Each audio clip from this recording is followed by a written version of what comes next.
নমস্কার, আমি জয়ন্তী। আমাদের চ্যানেলে আপনাদের সকলকে স্বাগত। আজকে আরও একটা নতুন ভিডিও নিয়ে আপনাদের সামনে হাজির হয়ে গেছি। আশা করব ভিডিওটি আপনাদের ভালো লাগবে। যদি ভালো লাগে অবশ্যই কিন্তু লাইক, কমেন্ট, শেয়ার করতে একদমই ভুলবেন না। নিজেদের বন্ধুবান্ধব এবং পরিবারের সকলের সাথে কিন্তু ভিডিওগুলি অবশ্যই শেয়ার করে নেবেন। আর যারা যারা এখনও পর্যন্ত চ্যানেলটি সাবস্ক্রাইব করেননি তাদের কাছে রিকোয়েস্ট করব, প্লিজ চ্যানেলটি সাবস্ক্রাইব করে নিয়ে পাশে থাকা বেল বাটনটি কিন্তু অবশ্যই প্রেস করে দেবেন। তাহলেই কিন্তু প্রথম নোটিফিকেশন আপনাদের কাছেই পৌঁছে যাবে। তো চলুন বেশি কথা না বলে ভিডিওটি শুরু করে নেওয়া যাক। আমরা তো মায়াপুরে এসেছি, সেটা তো আপনাদের সাথে আগেই আমি শেয়ার করেছিলাম। আজকে পালা মায়াপুর থেকে নবদ্বীপ দর্শনের জন্য। কারণ যারা যারাই মায়াপুরে আসেন, মায়াপুর এবং নবদ্বীপ দুটোই কিন্তু দর্শন করেন। তো আমরা এখন এসে দাঁড়িয়েছি নৌকার ওপরে, কারণ একটি নৌকা অলরেডি গেছে এবং সেই নৌকাটি ফেরত আসবে তখন এই নৌকাটি ছাড়বে। তো বেশ ভালোই রৌদ্র ছিল। তো এখন এখানে আমরা বসে বসে আম মাখা খাচ্ছিলাম এবং ভীষণ আনন্দও করছিলাম। আর এইদিকে ভীষণ আমি এক্সাইটেড ছিলাম যে গঙ্গা যমুনায় যে দুটো জলের কালার যে আলাদা, ওটা দেখা যায় যে এত সুন্দর করে, সেটা দেখার জন্য আমি ভীষণ এক্সাইটেড হয়েছিলাম। তো সেই কারণে আম মাখাটা এনজয় করতে করতে যেই মাত্র নৌকা চলাটা স্টার্ট হয়েছে, আমি সেই মাত্রই কিন্তু দাঁড়িয়ে পড়েছি ক্যামেরাটা নিয়ে অন করে, যে আমি সেই মুহূর্তটা দেখব এবং ক্যাপচার করে আপনাদের সাথে শেয়ার করব, যাতে আপনারাও সেই মুহূর্তটা দেখতে পারেন।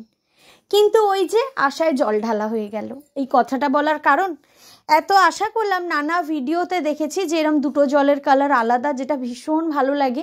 মানুষ মেনলি এইটা দেখার জন্যই কিন্তু এরম নবদ্বীপে এরম নৌকা অথবা কিন্তু লঞ্চে করে পারাপার হয়, এই মুহূর্তটা দেখবার জন্য। কিন্তু আমাদের আশাটায় পুরো জল ঢেলে গেল। কারণ অনেকক্ষণ ধরে ওয়েট করলাম এবং ভিডিওটাও দেখুন বেশ অনেকক্ষণেরই, যে যদি কোনোভাবে দেখা সম্ভব হয়, কিন্তু কোনোভাবে দেখাটা সম্ভব হলোই না। পুরো জলটাই দুদিকেরই জল পুরোপুরি একই কালার দেখতে পাচ্ছেন, কোনো কিন্তু তফাৎ নেই। কারণ একদিকেরটা একটু ওখানেই মানুষের কথায় যেটা শুনলাম, একদিকে জলটা পরিষ্কার আর একদিকে জলটা একটু ঘোলাটে। কিন্তু দেখুন যতটাই পর্যন্ত চোখ যাচ্ছে জল কিন্তু একই রকম। যে একদিকে পরিষ্কার একদিকে ঘোলা, এই ব্যাপারটা কিন্তু একদমই নেই, পুরোটা একদমই মিলেমিশে গেছে, এরকমই একটা পরিস্থিতি। যার জন্য কিন্তু মনটা একটু ভীষণ খারাপ হয়ে গেল। কেন কি এইটা দেখার জন্যই মেনলি কিন্তু নৌকায় করে আমরা যাওয়ার প্ল্যানটা করেছিলাম, যে তাহলে কিন্তু খুব ভালোভাবে আমরা দর্শন করব এবং আপনাদের সাথে শেয়ার করব। কিন্তু আর সেটা সম্ভব হলো না। তো দেখা যাক, মনটা একটু খারাপ লাগছে, কিন্তু কিছু করার নেই, যা পরিস্থিতি সেটাকেই মেনে নিতে হয়। তো আমরা এখন যাই, নবদ্বীপে পৌঁছাই এবং নবদ্বীপে পৌঁছে আমরা কোথায় কোথায় যাচ্ছি সেটাও কিন্তু আপনাদের সাথে শেয়ার করে নেব। আপনাদের এই আমাদের মায়াপুরের ভিডিওগুলো কেমন লাগছে আপনারা কিন্তু আমাকে অবশ্যই কমেন্টস করে জানাবেন। যদি ভালো লাগে অবশ্যই কিন্তু লাইক, কমেন্ট, শেয়ার করতে একদমই ভুলবেন না। নিজেদের বন্ধুবান্ধব এবং পরিবারের সকলের সাথে ভিডিওগুলি অবশ্যই শেয়ার করবেন। আর যারা যারা এখনও পর্যন্ত চ্যানেলটি সাবস্ক্রাইব করেননি তাদের কাছে রিকোয়েস্ট করব, প্লিজ চ্যানেলটি সাবস্ক্রাইব করে নিয়ে পাশে থাকা বেল বাটনটি কিন্তু অবশ্যই প্রেস করে দেবেন। তাহলেই কিন্তু প্রথম নোটিফিকেশন আপনাদের কাছে পৌঁছে যাবে। তো আমরা কিন্তু নবদ্বীপের ঘাটে পৌঁছে গেছি এবং এখান থেকে একটা টোটো ঠিক করে আমরা প্রথমেই চলে গেছি পোড়ামার মন্দিরে। তো এই যে দেখতেই পাচ্ছ, পোড়ামার মন্দিরটা ভীষণ সুন্দর। ওইদিকে মা ভবতারিণীকে দেখালাম এবং এইদিকে কিন্তু পোড়ামা রয়েছে। তো পোড়ামাকে আমরা এখানে দর্শন করলাম। তো তারপর একে একে আমরা কিন্তু অন্যান্য দর্শনীয় স্থানগুলোও কিন্তু আজকে আমরা ঘুরবো এবং সেইগুলোও তোমাদের সাথে শেয়ার করব। আশা করব তোমাদের এই ভিডিও ভালো লাগবে। তো স্কিপ না করে সম্পূর্ণ ভিডিওটি দেখবার তোমাদের কাছে অনুরোধ রইল। তো প্রথমেই তো তোমাদেরকে আমি দেখিয়ে দিলাম পোড়ামার মন্দির এবং তারপরে আমরা এসে পড়েছি আরেকটি মন্দিরে। এই মন্দিরটি হলো গুপ্ত বৃন্দাবন। তো আমরা তো এখনো পর্যন্ত তো বৃন্দাবনে যাওয়ার ভাগ্য হয়নি, তো যে কারণের জন্য বৃন্দাবন যাওয়া হয়নি। তো ভগবান যেই দিন চাইবেন নিশ্চয়ই আমরা বৃন্দাবনও দর্শন করব এবং সেই মুহূর্তগুলো আপনাদের সাথে শেয়ার করব। তো আপাতত ওই যে কথায় আছে না, দুধের স্বাদ ঘোলে মেটানো, আপাতত এখানে একটা ছোট্ট কিন্তু গুপ্ত বৃন্দাবন রয়েছে। তো ভাবলাম যখন এখানে দর্শন করতে আসছি গুপ্ত বৃন্দাবনটিও দর্শন করি। তো সেই কারণেই ভাবলাম এখানে আমরা গুপ্ত বৃন্দাবনটা দর্শন করব এবং আপনাদের সাথে শেয়ার করে নেব যে এখানে গুপ্ত বৃন্দাবনটি কেমন। তো প্রথমেই সিঁড়ি বেয়ে মন্দিরে আমরা উঠে গেলাম, কিন্তু ওই যে মন্দিরে বেশিরভাগ মন্দিরেই কিন্তু ফটো তোলা নিষিদ্ধ, যেই কারণে কিন্তু আমরা সমস্ত ঠাকুরের বা মূর্তির আমরা কিন্তু ফটো ক্যাপচার করতে পারিনি। তো যতটা ফটো তোলা মানে রুলসে ছিল যে ফটো তোলা যাবে ততটা পর্যন্তই কিন্তু আমরা ফটো তোলার চেষ্টা করেছি। তাই এদিকে আমরা এখন গুপ্ত বৃন্দাবনে চলে এসেছি। 10 টাকা টিকিট নিয়েছে প্রতিজন। তো দেখুন ভেতরটা কি সুন্দর না, ভীষণ সুন্দর, আপনারা দেখতে থাকুন। মানে গুপ্ত বৃন্দাবনটা ছোট্ট হতে পারে, কিন্তু এই ছোট্ট জায়গার মধ্যে এত সুন্দর করে কিন্তু লাইটিং, মিউজিক, তার সাথে এত সুন্দর একটা পরিবেশ না, ভীষণ ভালো লাগছিলো। এই যে দেখুন, মানে লাইটগুলো মাঝে মাঝে বন্ধ হচ্ছে, নিভছে, কালার চেঞ্জ হচ্ছে, আবার ভীষণ সুন্দর সুন্দর মাঝে মাঝে মিউজিকও হচ্ছে, যেটা ভীষণ ভালো লাগছিল। আর টুকুনের তো খুব ভালো লাগছিল, এই যে কি সুন্দর ছোট্ট ছোট্ট মূর্তি, ঠিক পুতুল পুতুল ফিল হচ্ছিল ওর, যে কারণে কিন্তু ওর আরও বেশি ভালো লাগছিল। ও দেখছিল একটা একটা করে অ্যানিমালস আছে যেগুলো, সেইখানে অ্যানিমালসগুলোর নাম বলছিল, এবং তার সাথে ও জিজ্ঞাসা করছিল এইটাকে ওইটাকে, এরমভাবে জিজ্ঞাসা করছিল, যেটা কিন্তু ভীষণ ভালো লাগছিল।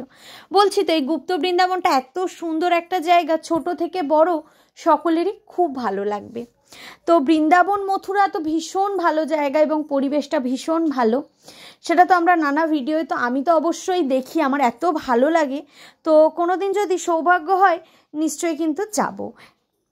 দেখুন কি সুন্দর, এইরমভাবে কিন্তু নানা ইতিহাস, নানা কাহিনী, কি কি ঘটনা ঘটেছিল, তার পরিপ্রেক্ষিতে কি হয়েছিল, সেরকম এত সুন্দর করে ফুটিয়ে তোলা হয়েছে, যেটা সত্যি ভীষণ ভালো লাগছিল।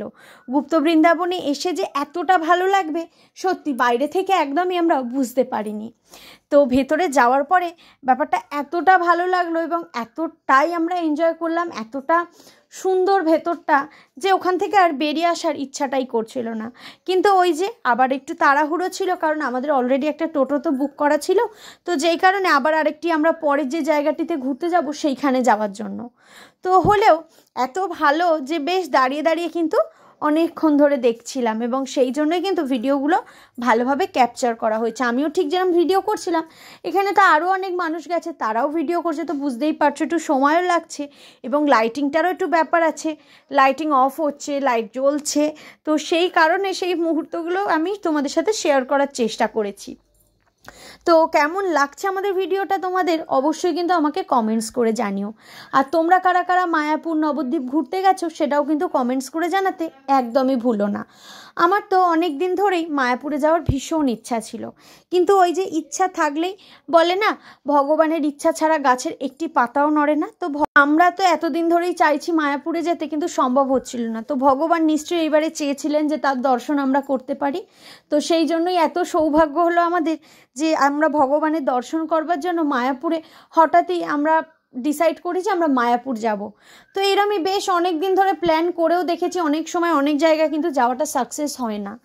তো সেই কারণে হঠাৎই যখন সাকসেস হয়ে গেল ব্যাপারটা, এত ভালো লাগলো, নির্দ্বিধায় আর চিন্তা না করে আমরা বেরিয়ে পড়লাম। তো এখানে গুপ্ত বৃন্দাবন দেখা হয়ে গেছে, আমরা এখন চলে এসেছি সোনার গোপাল দেখতে। দেখতে পাচ্ছ কি সুন্দর না। তো যতটা পেরেছি আমি ভিডিও করার চেষ্টা করেছি এবং তোমাদের সাথে শেয়ার করার চেষ্টা করেছি। আশা করব তোমাদের ভিডিওটা ভালো লেগেছে। তাহলে কিন্তু অবশ্যই কিন্তু ভিডিওটা স্কিপ না করে সম্পূর্ণ দেখো, আর ভিডিওটি ভালো লাগলে লাইক, কমেন্ট, শেয়ার করতে একদমই ভুলো না। আজকের ভিডিওটা এইটুকুই, দেখা হবে তোমাদের সাথে আবারও নতুন কোনো ভিডিও খুব তাড়াতাড়ি, আবারও নতুন কিছু নিয়ে এবং নতুন কোনো ভিডিও নিয়ে তোমাদের সামনে হাজির হয়ে যাব। তো তার জন্য কিন্তু অবশ্যই আমাদের চ্যানেলটা সাবস্ক্রাইব করে রাখবে, তাহলেই তো প্রথম নোটিফিকেশান তোমাদের কাছে পৌঁছে যাবে। আজকে আশা করছি ভিডিওটা তোমাদের ভালো লেগেছে, আরও নতুন নতুন ভিডিও নিয়ে আবারও হাজির হয়ে যাব তোমাদের সামনে। তো তোমরা কিন্তু ভিডিওটা এনজয় করতে থাকো। আর আরও একটা আমরা জায়গায় গেছিলাম, সেটা হলো সোনার গোপাল দর্শনে। তো এই যে দেখতে পাচ্ছ কি সুন্দর না, এখানটা ভীষণ সুন্দর লেগেছে আমাদের। তাহলে সবাই ভালো থেকো, সুস্থ থেকো। সকলকে অসংখ্য ধন্যবাদ সম্পূর্ণ ভিডিওটি দেখবার জন্য। আর তারপরে যেটা, এটা তো বলাই হচ্ছিল না, তারপরে নবদ্বীপে গেছি আর ওখানের ক্ষীর দই খাবো না, এটা তো হতেই পারে না। তো ফেরার সময় আমরা কিন্তু নবদ্বীপের এই দোকানটিতে চলে এসেছিলাম এবং এখান থেকেই কিন্তু আমরা ট্রাই করে নিয়েছিলাম ক্ষীর দই। কি সুন্দর, ভাতটাও যেমন ভারী সুন্দর এবং ক্ষীর দই এর টেস্টটাও কিন্তু ভীষণ সুন্দর। আর তার সাথে এখান থেকে মিষ্টিও নিয়েছিলাম। তো কেমন লাগলো ভিডিওটা অবশ্যই কিন্তু কমেন্টস করে জানিও।